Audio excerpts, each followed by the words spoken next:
WhiskyJason here, whiskey from the viewpoint of an American in Germany, tasting, well, rare and exotic whiskeys very often. I'm not sure how rare and exotic this really will be. Compass Box, yay! Orchard House, Scotch whiskey. Fragrant, sweet, balanced, blended malt Scotch whiskey. 46% whiskey base number 188561. Over here in Germany, the recommended retail price is $39.90. So, and this was actually bottled on the 20th of July 2021. So it is fairly new. So in Germany, we have a importer. It's called Clynelish. And you can also see over here that we have the signature of John Glaser over here, an American that made his, who learned the ropes at Diageo, decided to set up his own company, which was called Compass Box over 20 years ago, and since then has been blending and making great, great whiskeys. He actually just recently gave up on his transparency campaign, so which is a little bit of a shame, but I do understand that.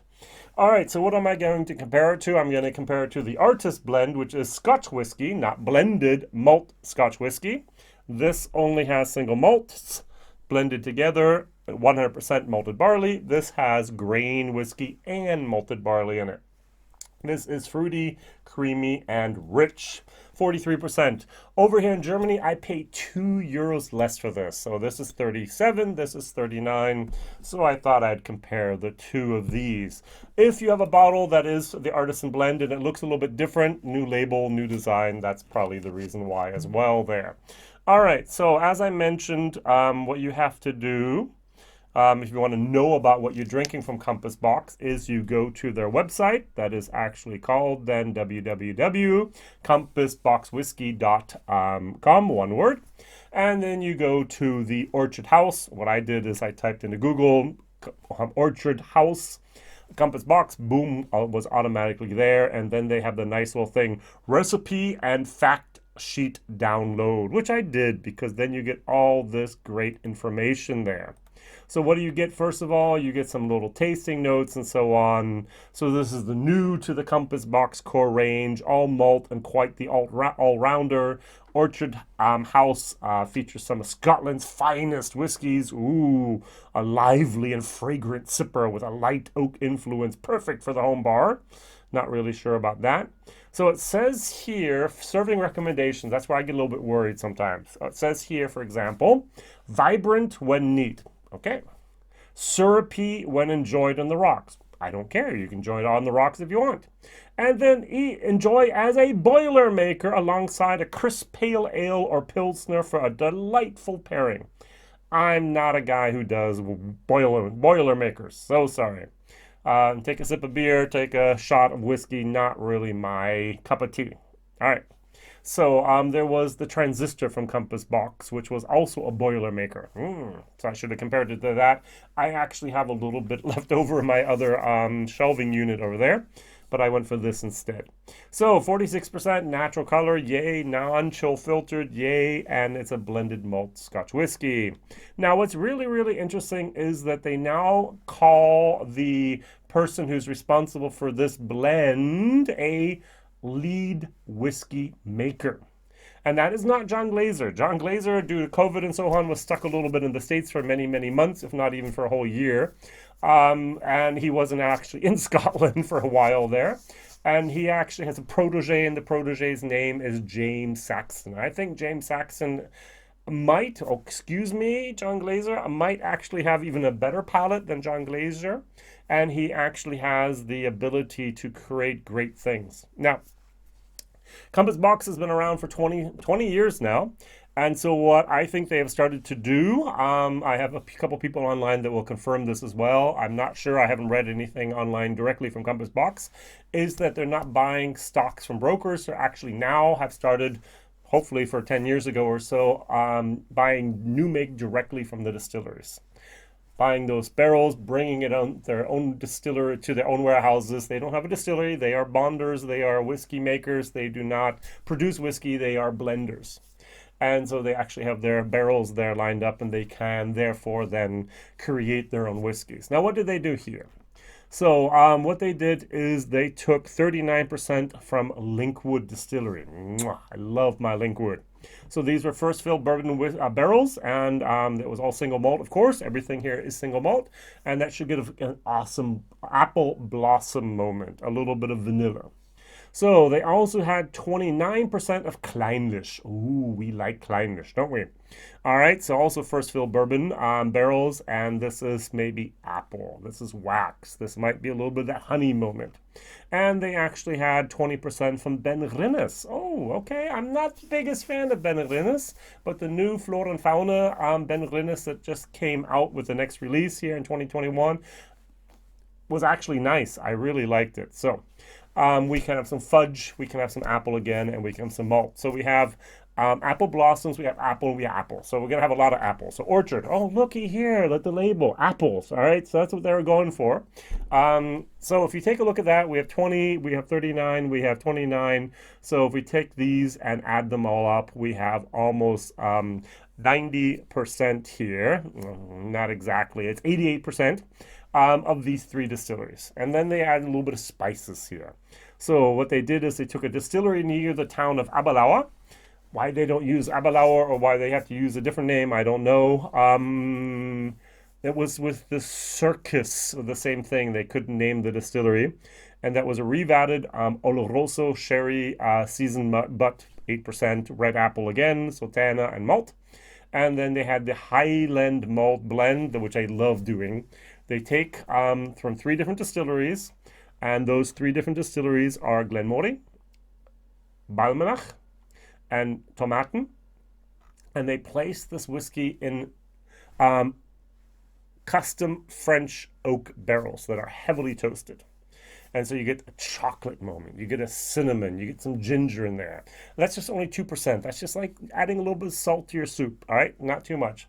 And on top of that, they actually add another further layer of complexity, which is from Caol. Caol, first fill bourbon barrels, so you have a little bit of smoke, a little bit of almond, maybe even a little bit of vanilla, maybe a little bit of citrus going on here. Maybe some people get a briny moment. Now, I personally believe that I cannot identify smoke under about 3 to 4%. If it's less than 3%, I'm not even picking it up. So I'm becoming slowly but surely peat or smoke blind. We recently did a whiskey night where we had 3 whiskeys, a lightweight, a middleweight, and a heavyweight, that were fighting against each other. So you had one lightweight whiskey from Glenfiddich versus one from Balvenie. One middleweight from Glenfiddich versus Balvenie, and a heavyweight Balvenie versus Glenfiddich. All 3 times blind, Glenfiddich won for me. I'm not a fan of Balvenie. Balvenie always has this sour type of moment, a little bit of that that baby spit lactose butter sour acidness in there that I just don't like. I picked it up each and every time. Well, okay, the week of peat, I didn't pick it up immediately because I got the peat and a lot of sourness from something else, but that's okay. But we actually had in that was a Glenfiddich that said it was peated. It was a vintage cask, was 120 some euros, and so on and so on. And I loved it. It was complex. It was great. It was really, really nice. But I just didn't identify the peat. Other people said it was a little bit of barrel char, and I was like, maybe, but... And here, I don't get the peat either. I get fruitiness, I get waxiness, I get almonds, I get a little bit here of a cinnamon bun moment, but I do not get peat at all. So going over here, now this is a little bit more pedestrian, a little bit more common, a little bit less complex and a little less fruity. I recognize the peat here a lot more than I do here. I don't recognize the peat. I recognize the grain here much more than I do over here. So 43, 46%. Now, I'd like to try this. Before I try this, I do get a nice moment here of green apples. What I also get is a lot of peach fuzz, peach skin, peach cobbler. I would love to have them have on the one hand side apples and maybe on the other side peaches, because that's what I get. All right, that'd be my artistic depiction here of what's going on. So they say aromas of apple and pear dominate with hints of pineapple, lemon, and lime zest. And some people actually get Earl Grey tea, which I don't get at all. All right, so cheers. Mm. Mm-hmm. Mm-hmm. Maltiness, ginger as well. So then I'm going to read here from the text. It says there are soon these. Okay, take a sip and note the malty and gingery flavors. These are soon joined by honey, wild strawberries, and vanilla shortbread. I still get peach. I get peach iced tea. I get peach cobbler. I still get the peach. I don't know why it's not named there. Because if I go to Whiskey Base and take a look at all the other people that are writing something, almost every single person wrote down peach as well. Maybe it's just me. I like this. This is good. This is a C plus whiskey. Now, the value for money, to be very honest, 40 euros, 39.90, 37.90 over here. Is it worth that money? I have a little bit of problem spending that much money on this. This is a C minus in my book. If I'm going to buy something from Compass Box and it's going to be under 50 euros, I'm going to buy the Spice Tree. I love the Spice Tree. All right, this is my whiskey that I always go to. A whiskey that's actually not bad from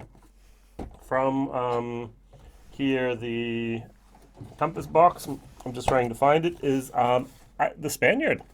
The sherry here, the blended malt Scotch Spanish wine casks, also surprised me as a very, very, very good whiskey at a fairly decent price. Compass Box is doing a lot of things right. Now, some of their products are way out there in left field, 100, 200, 300 euros, where you kind of go, no, but they have a good core range. They have a good basic offering of products that you can actually try, find, and actually enjoy. So this is part of the core range, so we'll be out there and I can say, hey, if you like apples, if you like peaches, if you like the young fruity moment here, this is what you want. All right, is it a little bit too young for my personal taste? Yeah. At 12 years of age, this would have been fantastic. But it would have been more expensive, maybe even double the price. So I do understand why they filled it up at the time they did. No age statement.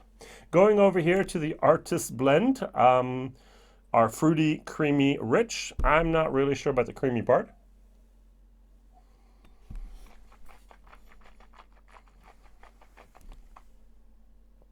Fragrant, sweet, and balanced. This is easier to drink. It is 43%. It is a little bit sweeter. I'm not sure about the creamy, but that grain really comes through. You can taste the grain. If you've ever had some Paddy Irish whiskey or Jameson, you know what the grain tastes like. So that's what comes through here as well. If you like it, I do. It's good. But if I were to pick between the two of these, which one would I pick? Definitely this one. The €2 surplus on price, that markup on price is really, really well invested here. Now, the question of the day. You have 40 euros. You have 40 pounds. You have $40, roundabout. What are you going to buy? It can be anything.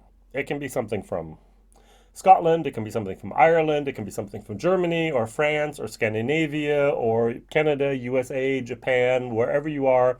What would you like to buy? What would be the bottle you buy? 40 euros, burning a hole in your pocket. What do you go for? I go for this. I go for lot 40. I'm sorry, I can get this for 36, 37, 38 euros over here. You have the 43%, you have the 100% unmalted rye. This is just like coming home for me. This is my whiskey north where I just try it and go, oh yeah, I like. I love rye whiskeys, so that'd be the thing I'd go for every single time if that was the one bottle I had to buy for the 40 euros. All right, very good. So what is your personal bottle you would buy? And if you tried this, the Orchard